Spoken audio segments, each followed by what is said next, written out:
Hello there! And in today's video, we're going to be reviewing LEGO set number 75333, Obi-Wan Kenobi's Jedi Starfighter. The first minifigure of the set is, well, Obi-Wan Kenobi. As you can see, he's got his blue lightsaber, some very nice leg printing that I really like how they continue it from the torso to the legs, and it almost looks seamless. You can see his tan robes there, and then the brown cloak, as well as there's some printing on the back. He's got his hairpiece in dark orange, and of course, on one side of his face, you can see that look of visible confusion, and on the other side, this is really cool, he's got that little gold, I don't know what you'd call that, the thing with the microphone earpiece, that might be it, that him and Anakin can also be seen wearing in the opening scene for Revenge of the Sith. This figure, of course, is not based on Revenge of the Sith. It's based on Attack of the Clones. Something else cool that the figure comes with is this newer hood piece in reddish brown. That looks quite nice. You know, it casts a bit of a shadow over his face. That's, kind of how light works. Let's look at the next minifigure. The second minifigure is R4P17, and while this is a relatively common character to get, he's come in quite a few sets over the years, it's nice to get one in a more recent set. As you can see, there's not really any printing on the back. You got some nice printing on the front, as well as on the headpiece. He's pretty much just a recolor of R2-D2, and that's okay. This is a good figure. I'm glad they included it in the set. As you can see, mine is quite off-center. That's kind of to be expected with these dome pieces that have printing on them. So yeah, pretty good minifigure. Let's look at the next one. The third and final figure is Taun Wei, the only Kaminoan minifigure that we've ever gotten in LEGO before, which is pretty cool. You can see the sand blue arms, as well as printing on that dress piece. There's also printing on the back, which is cool. You don't see that often. And this really neat, I think, dual molded head and neck combo piece, which just works exactly like a minifigure head. And some printing on the top for that silver head, I don't know what it is, thing that's on the figure's head. This is a really cool figure. I think the neck and head piece is really accurate.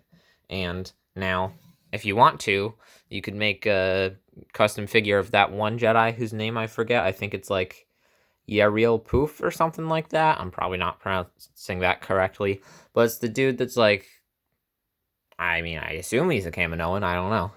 But yeah, so this is a good figure. It's exclusive to the set. I hope they include Kaminoans in more sets sometime soon. But as of now, this is a really cool exclusive alien minifigure. Now, let's look at the main build of the set. The main build of the set is, of course, Obi-Wan's Jedi Starfighter. And this, I very much like this ship. It's sleek. You got a lot of nice angles on this thing. There's so many nice stickers on this here, over here on this wing. This, which is also on the other side. There's just a lot of nice stickers on this thing. You get 2 extra studs to go into the stud shooters. It also comes with this little radar dish build that goes onto this jumper plate, and it's a radar dish. I like that they included it. I think that's neat. And this is what the seating area looks like. You just got a printed piece and that nice seat for Obi-Wan there. I'm actually gonna put him in the ship. Oh, gotta give him his little gold thingy that I don't know what to call it. So you can just, pop Obi-Wan in there, and then he can drive his ship, and that looks quite nice. You got this nice sticker detailing over here with 1, 2, 3 stickers on each side. I like how this fin is shaped. You got some thrusters down here. This bit of landing gear that flips up when you want to put it into flight mode. And yes, this set is quite swishable. You can fly it around quite easily holding it there, or here, and lots of other places too. And the stud shooters, I know a lot of people don't like the new stud shooter design. I do think they stick out a bit on this model, but not to an egregious degree. I really don't mind them that much. And if you really don't like them, problem solved.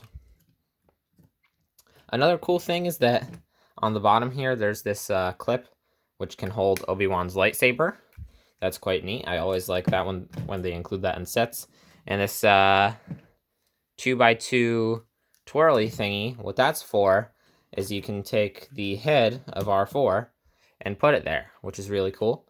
And then you can take this thing and pop the body in there.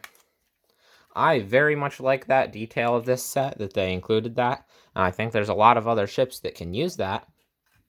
So that's pretty cool. I know there are a good amount of people that think that this bit makes the ship look too bulky. And again, I'm obviously not telling you to have or not have an opinion. Decide whatever you want about it. I personally don't mind this. I like the set. I don't think that this thing impedes on how sleek it is. And yeah.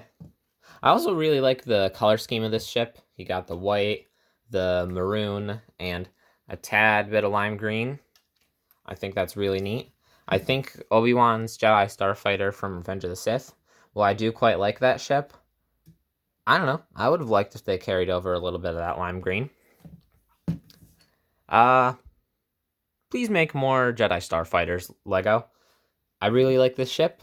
We don't really need any more of the Revenge of the Sith design right now, unless you're gonna make it for some other less common character, like, I don't know, Ahsoka or Plo Koon or something like that. I think this is a nice ship. Oopsie. I hope they make more in this style. I also like the use of this piece for the windshield. I know this is a pretty common piece. I don't know. I like it. I think it looks cool. Yeah. That's just about all I have to say for the build, so now let's look at the box and manual. The box is, your pretty average rectangle box design. You can see we got Vader down here, the dark blue line, this, and little corner. Shows the minifigures. As you can see, there's a bit of damage on my box. Thanks for that, Amazon. A very low piece count for how I'd say pretty substantial the build is. Only 282 pieces. You got the actual size thing up there. Yep. Pretty accurate. Then you go to the back and it shows the stud shooters, how you can fit the body and legs of R4 into the ship, and just a neat shot of the ship and the minifigures. Not really much to say here, but, it's a good box. Now let's look at the manual. The manual for this set is, your average rectangle one, but I feel now is a good time to address the elephant in the room, and that I don't like the new manual design. I understand that maybe they were trying to save money on ink, but they're like $1 billion company, so I don't think they really need to save that money. And this is not a problem specifically with this set. I'm not knocking this set for it. This is how most non-specialty set manuals have been since, I believe, the summer wave of 2022. And while, yeah, it doesn't look terrible, it's certainly a far cry from, like, having the box art on the manual. And I don't know. I think this white design with these weird, that doesn't even look like a real picture of the set. It looks like a render on here, and I think renders could look good. But I don't know. I don't really like this. I think a lot of people would agree with me there. Maybe some of you like it. If you do, that's certainly okay with me. I don't know. I wish they'd go back to the old manual design. Then on the back, we have the weird white design continued over. But we got Win Robot. Nice to see a familiar face. Then we go to the back, and we got the pieces. And then a ad for most of, if not the entirety of the summer wave. I just knocked Obi-Wan's hood on the floor. You can see you got the droid from Jedi Fallen Order, whose name I don't remember, the ATTE with Commander Cody, the ridiculously overpriced 4+ set, the set we're reviewing in this video, the only set so far based on Andor, the set that the best part of it is the minifigures, another set that's very overpriced but has some nice minifigures, and a set that I think actually has a great price and some great minifigures. Notice how I didn't say a lot of the names of the set there. And there's nothing really else in this manual. So now, let's give this set a number score. Overall, I think that this is a great set. Yes, it's not a perfect set, but is any set really perfect? I know there's a lot of people that very much dislike this set, which, again, that's completely fine. If you don't like the set, don't like the set. I personally quite enjoy it. I think the $30 price is not ridiculous when you look at the piece count. Yeah, I'm a price per piece person. And I don't know, I like it. I think it would have been nice if they made more Attack of the Clones sets for the movie's 30th anniversary. Not 30th, 20th, what am I saying?